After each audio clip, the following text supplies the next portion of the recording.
un symbole fort en cette période de fête nationale.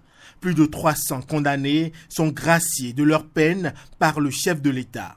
À l'occasion du 66e anniversaire de l'indépendance du Bénin, le président Romuald Wadagni a exercé son droit d'accorder la grâce présidentielle. Annoncé dans un communiqué officiel publié le 1er août dernier, cette décision apparaît comme un geste d'humanité et de cohésion nationale qui s'inscrit dans une vision où la sanction pénale peut aussi laisser place à la réinsertion et à l'espérance.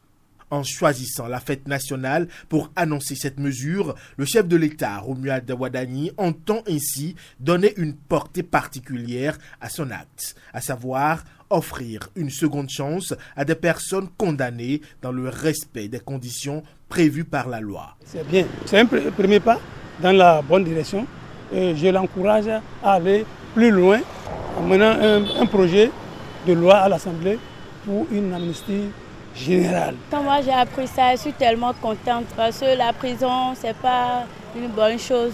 Il y a certains papas qui sont là pendant des années et leur petite famille leur manque, les enfants. Donc je remercie beaucoup le président Romuald Wadagni. Que Dieu le bénisse énormément. C'est une grande joie pour moi et on ne peut que le remercier. J'aurais appris qu'il a gracié 369 prisonniers. Ce n'est pas mal. Ce que je souhaite est que pour les fois à venir, que le nombre dépasse 369. La grâce présidentielle, prérogative prévue par la Constitution, ne remet pas en cause les décisions de justice et ne supprime pas la condamnation.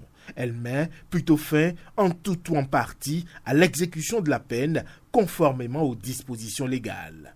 Par ce premier exercice du droit de grâce, le président Romuald Wadagni réaffirme sa conviction qu'un État fort est aussi un État capable de faire preuve de discernement, d'humanité et de clémence. Un geste qui rappelle que la justice et la miséricorde peuvent concourir ensemble au renforcement de la cohésion nationale.